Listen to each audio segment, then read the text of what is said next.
안녕하세요, 친구들. 우리 또 이렇게 화면으로 만나게 되었죠. 그래서 지금 우리 친구들은 잘 지내고 있을 거라고 생각을 합니다. 그래서 우리 친구들과 오늘은 어떤 이야기를 해볼까 생각하다가 바로 여러분도 많이 알고 있는 의자왕. 다른 사람들은 체어킹이라고도 해요. 그래서 이제 닉네임을 체어킹이다 라고 하는데 이 의자왕의 생애에 대해서 얘기를 한번 해볼까 합니다. 백제라는 이 나라의 마지막 임금이 되었던 이 의자왕의 이야기는 선생님이 이제 삼국유사에 기록이 되어 있는 이야기예요. 그런데 그 이야기가 어떻게 전개되고 역사 속으로 백제라는 나라가 어떻게 역사 속으로 사라지게 되었는지에 대한 것들을 같이 한번 옛날 이야기처럼 한번 잘 듣고 계세요. 그러다가 선생님이 중간이나 마지막에 퀴즈를 내면 그 퀴즈를 댓글에 달아주시기 바랍니다. 자, 의자왕의 어린 시절의 모습이에요. 의자왕은요, 그 어린 시절에 굉장히 총명하고 마음 또한 어지럽다고 합니다. 그래서 중국에 있는 중국 나라에서 굉장히 뛰어난 사람을 바로 이제 해동증자라고 하거든요. 그런데 그 해동증자의 칭송을 받은 만큼 엄청 모든 좋은 점이 많은 장점이 많은 그런 사람이었다고 할 수가 있어요. 의자가 왕위를 물려받았을 때 처음부터 이렇게 나라를 어, 흥청망청 나라에 세금을 쓰거나 뭐 풍요를 즐기거나 이러진 않았습니다. 의자왕이 처음에 왕위를 물려받았을 때는 일단 첫 번째 했던 게 영토 확장을 했어요. 그리고 두 번째는 왕권을 강화하기 위해서 많은 노력들을 했죠. 그것뿐만이 아닙니다. 백성들을 위해서 바로 이제 살림을 돌보고 그 세금, 지금 세금이라고 하죠. 그 백성들이 내야 되는 이런 살림살이를 돌보기까지 했었고요. 그리고 제가 아주 가벼운 죄수들 있죠. 이런 죄수들은 선량한 정치를 펴서 다시 회개할 수 있게끔 이렇게 정치를 했다고 합니다.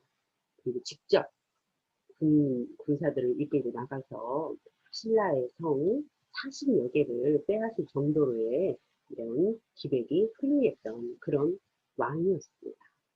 그런데 이렇게 기백이 훌륭했던 왕이 사람인지라 바로 의자왕이 자신의 노력에도 점점 벌어진 전투마다 실패감을 느끼게 되고 그리고 백성들의 살림에 이따금 이렇게 이르닥치는 어떤 가뭄, 또 인간의 어떤 힘으로 해결할 수 없는 재난, 이런 것들이 이어지다 보니까 나라가 좋아지는 조짐이 보이질 않는 거예요. 그래서 본인이 이제 여기 시리에 찬 의자왕이 이제 완전 다른 사람으로 변해버리는 거예요. 성격은 일단 점점점 포악해지고 항상 궁녀들하고 노는 일만 이렇게 신경을 쓰게 되는 거죠. 나라 일에 신경을 안 쓰게 되니 당연히 백성들은 그런 폐인으로 만들어 간다는 이런 생각들이 들었던 아주 백제는 위태로운 상황에 빠지게 됩니다. 그런데 문제는 뭐냐? 신하들의 말인데요. 이 신하들이 옆에서 계속해서 이렇게 말을 하는 이런 신하들이 있는가 하면 또 그렇지 못하는 이런 신하들, 아부를 하는 신하들이 있었거든요. 그런데 성춘이라고 하는 이 신하는 백제 임금에게 바로 이제 의자왕에게 항상 조언을 해주고 충고를 해주는 그런 사람이었어요. 그러다 보니까 의자왕 옆에는 항상 간신들이 옆에서 아부를 하고 귀에 임금의 귀를 흐리게 하는 말만 하고 이러는데 성춘이라고 하는 이 사람은 옹고짓말을 하는 거거든요. 더 이상 지금 이 국군이 위태로우니 풍악을 거두시고 나라 일을 좀 신경을 쓰십시오. 말을 하니까 그 말을 귀담아 들었더라고요. 역사의 이 배경이 달라졌겠죠. 그런데 의자왕은 이 충신의 말을 귀담아 듣지 않았습니다. 오히려 바로 감옥에 집어 넣어버리는 거죠. 그래서 감옥에 들어간 이 성춘은요, 임금을 원망하는 것보다도 바로 이제 이 성춘의 마음은요, 의자왕의 마음을 돌리는 것이 중요하다고 생각해서 항상 선서를 보냅니다. 그렇지만 의자왕은 이 성충의 상태는 아랑곳하지 않고 여전히 나란 일은 뒷일이라 생각하고요. 계속해서 푸석을 지르면서 이렇게 놀게 되는 겁니다. 그래서 마지막으로 결심한 성충은요. 그렇다고 해서 감옥에서 주는 음식들 전혀 먹지를 않죠. 그러다 보니까 몸이 쇠약해지고 거의 이제 죽음에 이르는 이런 모습까지 되어야 되는데 마지막으로 이제 상소를 올립니다.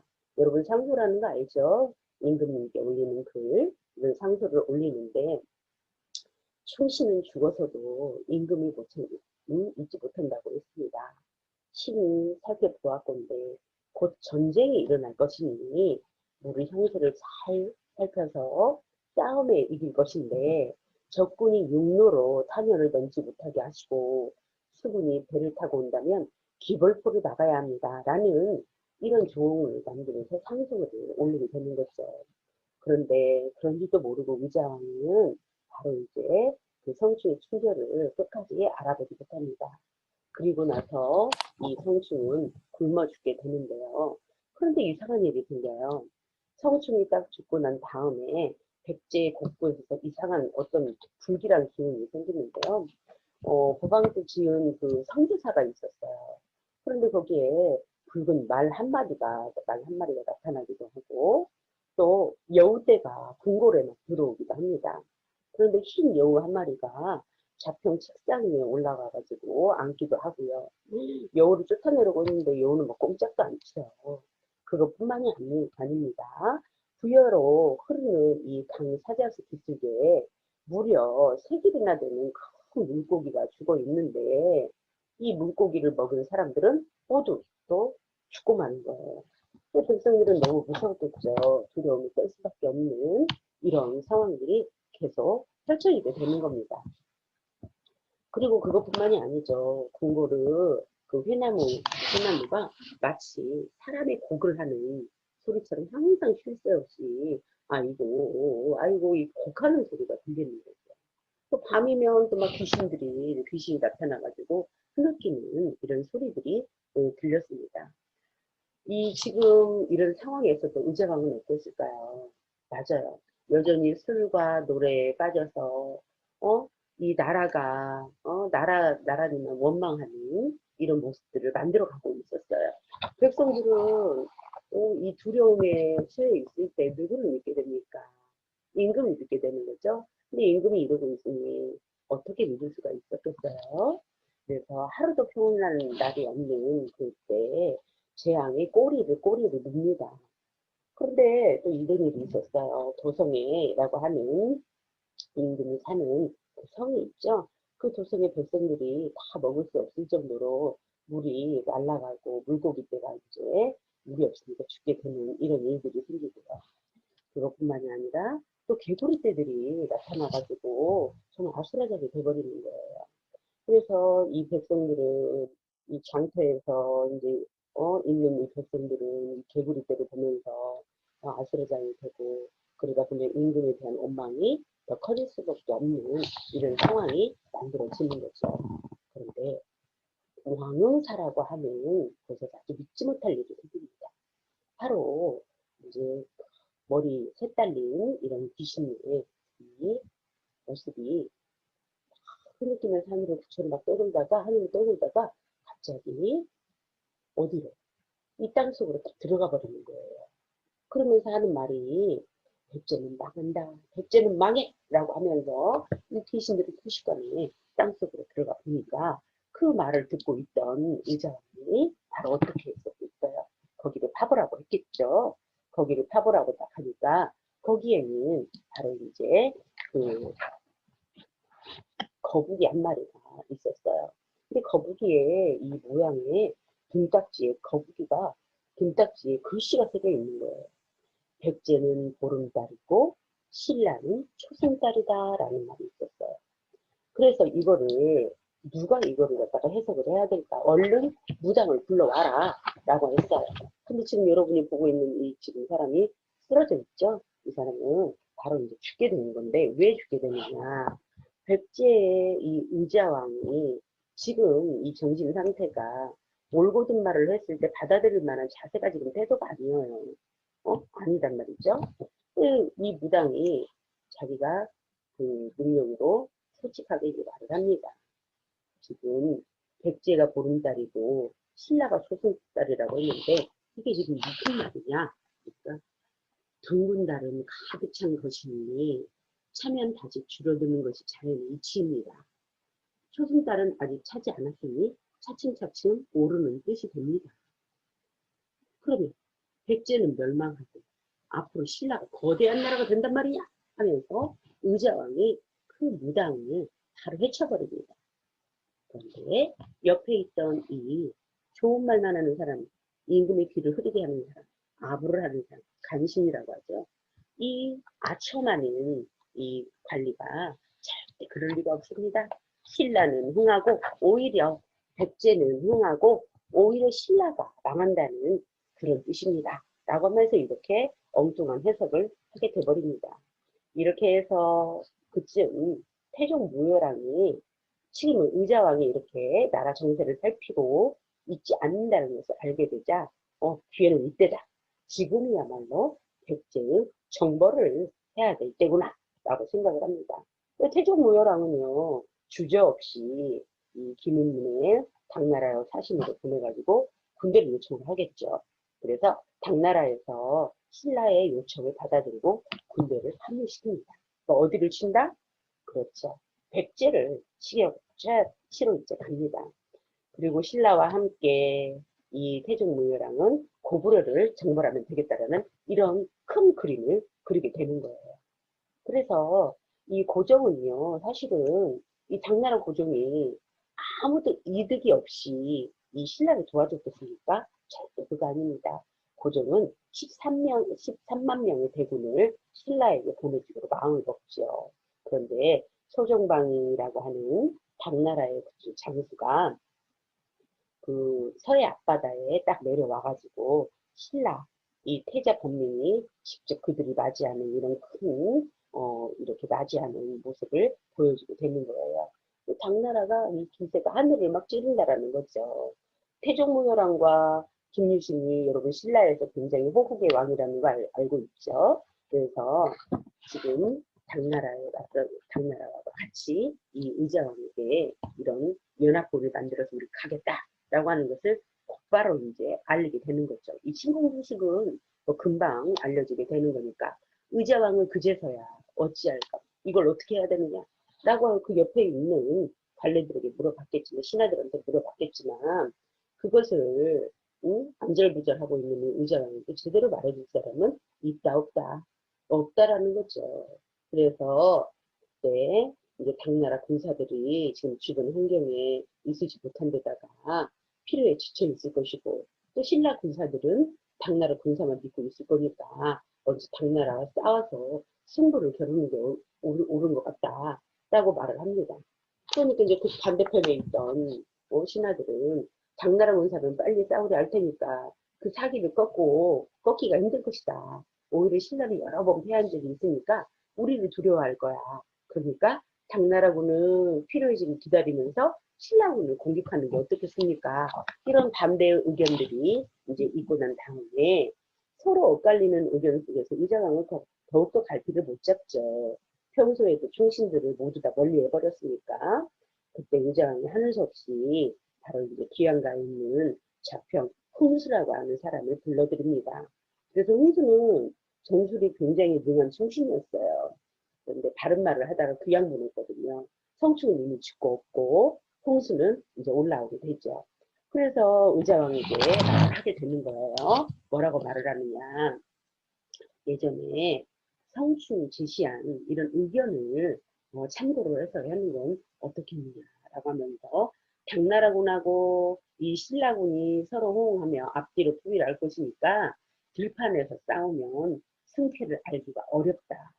반드시 기벌포, 탄영 이곳에서 적을 막아야 됩니다. 라고 말을 해요. 또 두고봇을 너무 위험하니까 군사와 그 군사들에게 저기 창으로 만든 이런 창을 주면서 1만 명의 적을 막을 수가 있을 것이다 라고 말을 해요. 하지만 이 간사한 관리들은 홍수도 지금 다른 말했다가 귀양 보내 있는 사람인데 그 사람의 말을 믿으면 안 된다. 가슴속에는 원한이 지금 살아 있을 것이다. 임금이시여. 제발 그 사람 말 믿지 말고 우리 말을 믿으십시오. 라고 합니다. 아이고 이런. 의자왕은 누구의 말을 들었을까요? 맞죠. 의자왕은 끝까지 아첨하고 아첨하는 이런 관리들의 말을 믿어버린 거예요. 그래서 내가 지금 당나라와 신라의 군사들이 이미 백성들을 백강이라고 하는 이 백강이나 또 탄현을 지났다는 소식을 들여버리니까 발만 공도 굴리고 있었어요. 아무도 진과 백제를 지킬 자가 없단 말이냐 하면서 이제 계백에게 부탁을 하는 거예요. 계백을 불러라 하면서 계백을 불렀는데요. 폐하 소장에게는 5,000명의 군사만 내주시면 제가 죽을 각오로 싸우겠습니다. 이때 이제 계백장군이 5,000명을 데리고 갑니다. 그런데 이 5,000명을 데리고 다 가는 그 사이에 바로 그 유명한 황산벌 전투가 이어졌죠. 이제 그 이야기는 다음 시간에 한번 해주기로 하고 오늘은 의자왕에 조금 포커스를 맞춰야 되니까 이렇게 황산벌의 전투를 했지만 여러분도 아시는 분, 아는 분은 있을 거예요. 아는 친구들은 있을 거예요. 황산벌에서 성과를 얻지 못합니다. 그렇죠. 그래서 패하게 되고요. 그리고 서중방에 이끄는 이 당나라 군사들이요. 사비성을 에워싸버리죠. 이거는 사비성을 에워쌌다라는 거는 바로 백제를 다 차지했다라는 그런 얘기죠. 그래서 의자왕은 나중을 위해서 태자 유인과 함께 먼저 몸을 피했어요. 그리고 의자왕을 대신하는 둘째 왕자가 스스로 왕이라 치면서 끝까지 성을 지키려는 이런 모습이 보여지고 결국 사비성이 함락되면서 웅진속으로 도망쳤던 의자왕과 또 왕자를 또 모두 붙잡히게 됩니다. 근데 당나라 군사들이 성을 딱 차지했을 때 그때 의자왕의 궁녀들은요 3,000명이나 됐다고 그래요. 그래서 3천 궁녀들은 이걸 어찌할 걸 모르고 잡혀가면 사람들 짐승보다 못한 이런 삶을 산다는 그런 생활을 해야 된다는 말을 듣자 이 3,000명의 궁녀가 바로 백마강으로 몸을 던집니다. 그래서 백마강으로 몸을 던지는데 그때 떨어졌던 그 궁녀들의 모습이 마치 꽃처럼 아름다웠다라고 해가지고 낙화음이라고 하는 모습을 보여주고 있습니다. 여기 한번 보시면 여기 떨어지는 모습이 보이죠. 그래서 여기 낙화음이라고 하는 이런 모습으로 든다고 하죠. 그래서 백마강에 떨어진 이 삼천리가 굉장히 유명한 이런 말도 있지 않습니까? 노래에도 그런 노래가 있고요. 그래서 여러분들이 이제 이 모습은 바로 이제 백제를 멸망하고 말았던 이 시국의 의자왕의 모습이죠. 백제는 바로 이제 그 660년에 멸망하게 되고 그리고 나라가 세운 지 678년 만에 이 백제라는 나라는 마비되게 됩니다. 그래서 이때 의자왕, 태자이용 그리고 뭐 장수들 88명들 그리고 백성 1만 2,807명이 바로 포로로 당나라로 끌려가게 되는데요. 이때 의자왕의 마음은 굉장히 처참했을 거예요. 자기가 나라를 엉망으로 만들고 이렇게 패하는 이런 모습까지 함락되는 이런 모습까지 되다 보니까 마음의 병을 얻었다고 하죠. 그래서 의자왕은 거기서 그 백제의 마지막 왕으로서의 죽음을 맞게 된다고 이런 역사서에 기록이 되어 있습니다. 그래서 의자왕이 옆에 주변에 사람들 말을 잘 들었다라고 한다면 아마 그 역사의 기록이 바꿔지지 않았을까. 특히나 감옥에서 이렇게 끝까지 충신으로서의 역할을 다했던 성추 그리고 올곧은 말을 해서 귀향을 보냈던 홍수의 말이 조금 귀담아 들었다라고 한다면 그 위기에서도 어떤 기회를 잡지 않았을까라는 생각들을 해보게 되는 안타까운 그런 부분이 있었습니다. 근데 여러분 역사라고 하는 거는 재해석되는 부분들이 많죠. 그래서 의자왕이 이런 재해석되는 이런 요즘에는 그런 역사학자들이 해석을 하는 부분이 있는데요. 여기에서 기록된 것은 삼국유사에 기록된 의자왕의 이런 모습들을 볼 수가 있었다는 걸 보여드렸고요.